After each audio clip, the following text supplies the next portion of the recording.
Underrated. What does that word actually mean? Well, if you take a minute to stop and ask Google, it'll tell you that people tend to say it when referring to something or someone who they believe is not rated or valued highly enough. And at first glance, that definition may make some sense, but when you start applying it to real life, it gets a bit confusing. I mean, for example, take this random tweet I saw the other day by this guy named Syrian Films, who said that Planet of the Apes was the most underrated movie trilogy. And while he might not be wrong in thinking that these movies are very good, which they are, I mean, Andy Serkis's acting was phenomenal, and Matt Reeves is no joke of a director, but according to Google, for these movies to be considered underrated, they would have to have low ratings, right? Well, when you check Rotten Tomatoes, all three of these movies have really high critic scores. I mean, the lowest one is probably Rise of the Planet of the Apes with an 82%, but then the other two movies have a 90% or above rating, and I don't know, those numbers sound pretty high to me. In fact, if anything, I think that the Planet of the Apes trilogy might be perfectly rated. I mean, everyone believes they're good, right? So, is this guy wrong? Well, I mean, he focuses on movies for a living, so I assume he'd know what he's talking about.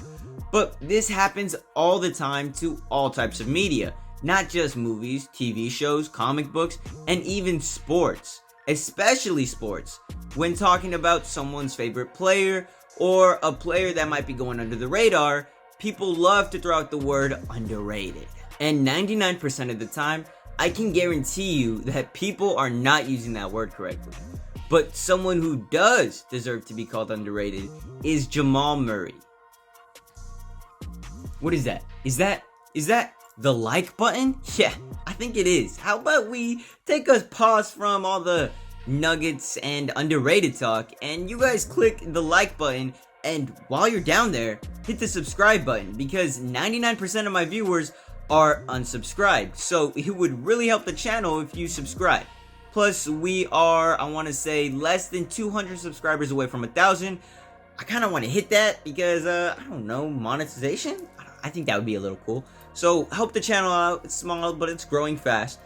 Subscribe. Anyway, let's just get back to the video real quick. Now, some might think that I'm just riding the current hype of Jamal Murray's recent playoff run. And while there might be a little bit of truth to that, it isn't everything. Because I've been a fan of this guy since, I don't know, 2020, when he and the Nuggets made that really good playoff run in the bubble. And why? Well, I mean, I'm a Lakers fan. I mean, I was watching that entire playoff run. But anyway, Jamal Murray dropped 50 points in the bubble, and no one talks about it because they think it's fraudulent. You know what's really fraudulent? The 2021 season, because it had the shortest offseason beforehand. And who won the finals that year? The Bucks? The Suns were in there too? Come on, does that really seem fair? You know how many players were injured in that playoff run? I don't know. If anything's fraudulent, it's that season.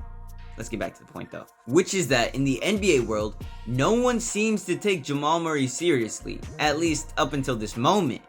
And maybe it's the fact that all of his success in the last 5 years has kind of been overshadowed by his Serbian teammate, Nikola Jokic. And there's not really anything Jamal Murray could do about that, because Nikola Jokic has gone on and won 2 MVPs and what should have been a third this year. I mean, this guy is one of, if not the best player in the world right now, and Jamal Murray's his teammate. Maybe he'd get more love, more attention if he wasn't stuck in the shadow of the Joker, and if he wasn't playing in Denver, you know? I mean, the small market doesn't really help, but this guy was really good this year. I mean, how many points did he average? 20? The entire year he averaged after coming off of a torn ACL.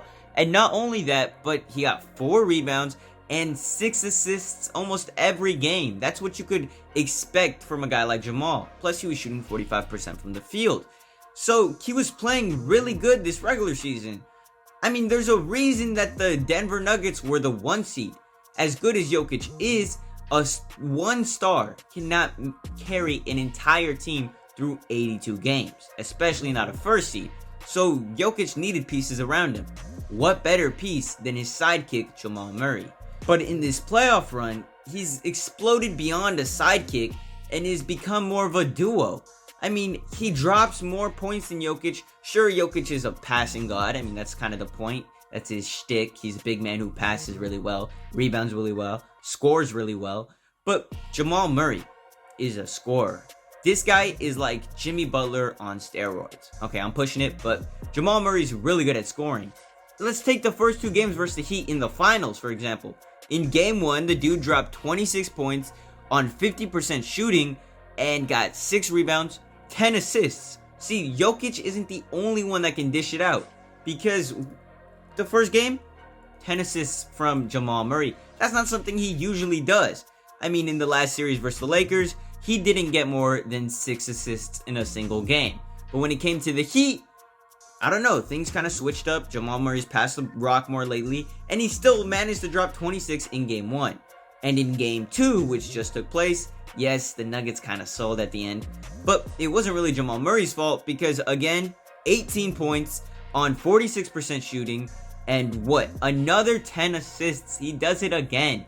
2 10 assist games back to back. So, yes, Jokic can dish it, but so can Jamal Murray. He's a dual threat in that kind of way.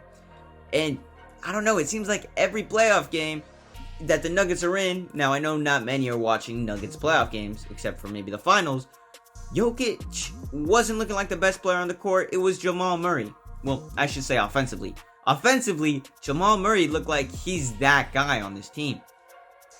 And that's what I'm trying to say. Jamal Murray is really freaking good. Yes, Jokic is better, obviously, and there's not much you can do about it. But Jamal Murray doesn't seem to get the love and praise he deserves on a normal day because of his teammates, because of the market he's playing in, because their unis are trash. Come on, their unis are. All I'm saying is we should start giving Jamal Murray some more love, because this guy is a great basketball player. And sure, he might not ever win Finals MVP if he's stuck with Jokic his whole career, or MVP for that matter, or even, I don't know, Offensive Player of the Year. But Jamal Murray's a really freaking good basketball player. And if you're going to rank point guards, he has to be top 10, maybe even top 5. Now, that might be some recency bias talking, but come on. Name 5 point guards you want to put in front of Jamal Murray to be teammates with Jokic. I don't know if you can. I don't know. That's it for the video. All I really wanted to talk about was the Nuggets, their playoff run. They don't get a lot of love, but I do go deeper into the Nuggets on this video right here, where I focus more on the team as a whole. So if you want to check that out, just click this link. That's it. Much love. Deuces.